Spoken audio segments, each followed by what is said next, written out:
Hola, buenas tardes. Mi nombre es Patricia Valadez Ramírez y soy la psicóloga de la USAER 11. El día de hoy quiero compartir con ustedes un tema muy importante que es la alimentación. ¿Por qué hablo de la alimentación? Bueno, pues la alimentación influye en muchos aspectos, sobre todo en dos que son muy importantes desde mi área, lo que es la parte de los procesos cognitivos o lo que es la parte intelectual y por otra parte lo que tiene que ver con las emociones.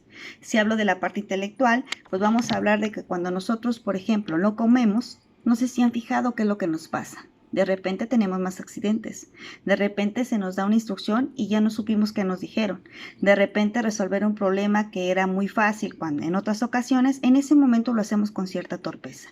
Lo mismo pasa con nuestros hijos. Si de alguna manera nosotros no le damos esos alimentos en la proporción adecuada y en la cantidad adecuada, pues lo que suele pasar con ellos es que de repente su atención es muy corta. ¿Qué implica tener una atención muy corta? Pues de alguna manera que el maestro me está explicando un tema y de repente ya no sé en qué se quedó. ¿Por qué? Porque de alguna manera mi malestar que me está diciendo que tengo hambre influye más sobre esa situación de lo que yo debo de atender. O dos, de repente de alguna manera me duele tanto la cabeza que concentrarme es imposible, o que de alguna manera poner atención en aquellas cosas que debo de hacer no las pongo y de repente tengo un accidente o mi respuesta es inadecuada. ¿Por qué? Porque de alguna manera alimentarnos implica alimentar nuestro cerebro de manera adecuada. Si nosotros alimentamos nuestro cerebro de manera adecuada, pues nuestra atención va a ser mejor. Fijarnos en aquellos detalles que son importantes, pues va a ser mucho más fácil. Mantener, por ejemplo, una conversación con alguien y fijarnos en qué es lo que nos está diciendo y qué es lo que nos está pidiendo, que seguir una instrucción es mucho más sencillo. De igual manera también, cuando nosotros hablamos de alimentación, pues de alguna forma también vamos a hablar de lo que vienen siendo las emociones. ¿Han escuchado aquella frase que dice así? Lo que pensamos genera emociones, pero también lo que comemos. Si de alguna manera nosotros abrimos frente a nuestras emociones, de repente estas tienen un poder o un efecto poderoso sobre nuestra elección de alimentos. Cuando estamos muy tristes, por ejemplo, buscamos muchas cosas muy dulces, un helado, un chocolate y tratamos de consumirlos. Y de alguna manera eso también genera hábitos de alimentación.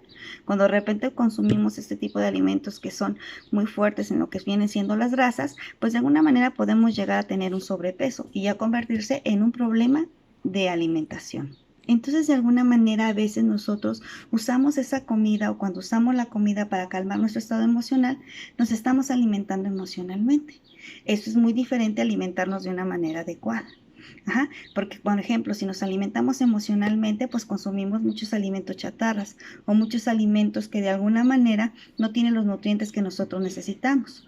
O dos, alimentamos a todo momento y en toda hora, lo cual nos crea pues muchos problemas como lo que puede ser un sobrepeso o en algún momento también podría ser aquellas situaciones que se nos están presentando mucho, ¿no? Como lo que es una gastritis, como lo que es una colitis, que de alguna manera pues muchos padecemos y a veces hasta más tempranas edades se están presentando esta situación. Igualmente, pues por ejemplo, podemos consumir algunos alimentos que pueden hacer que nuestro cuerpo se sienta mejor. ¿Cuáles son esos alimentos? Pues de alguna manera todos aquellos que son ricos en vitamina B.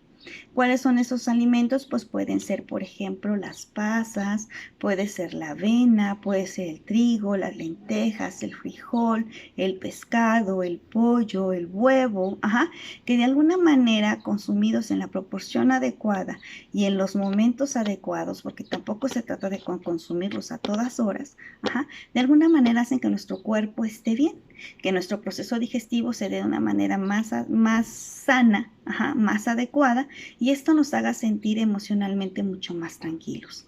Entonces, de alguna forma, alimentarnos tiene que ver mucho también con las emociones. Si yo a mi hijo le doy muchos alimentos altos en grasa, pues obviamente va a generar en él cierta situación emocional. ¿Sale? Si de alguna manera yo le doy aquellos alimentos que generan demasiada energía, pues también van a generar algunas situaciones en nuestros hijos y va a tener demasiada energía.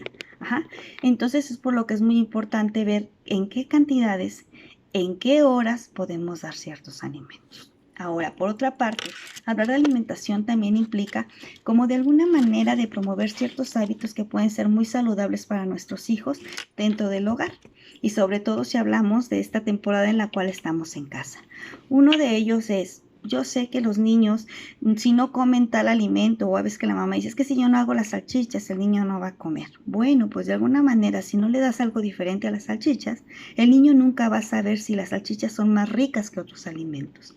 Entonces, nuestra primera estrategia en el hogar, o la primera estrategia que yo les propongo, es que hagan o que le ofrezcan a sus hijos variedad y calidad de alimentos, para que de alguna manera ellos vayan probando otras cosas.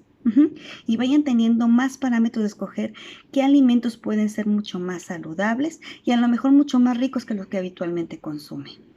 2. De alguna manera la alimentación genera encuentros, un encuentro familiar. La hora de la comida, la hora de la cena, la hora del desayuno, cuando la mayor parte de los miembros de la familia podemos estar, puede ser un lugar o puede ser un momento en el cual podamos compartir pues nuestras necesidades, nuestros intereses, lo que hicimos en el día, nuestros gustos, que es una situación como bien importante dentro de lo que es un clima familiar adecuado, un clima familiar tranquilo. Por otra parte, también podemos aprovechar lo que es la alimentación para que nuestros hijos participen en la preparación y elaboración de comidas y también en la elaboración de un menú. No se trata de que ellos sean los que cocinen, pero sí que de alguna manera participen dentro de lo que es ese menú o lo que vamos a comer ese día.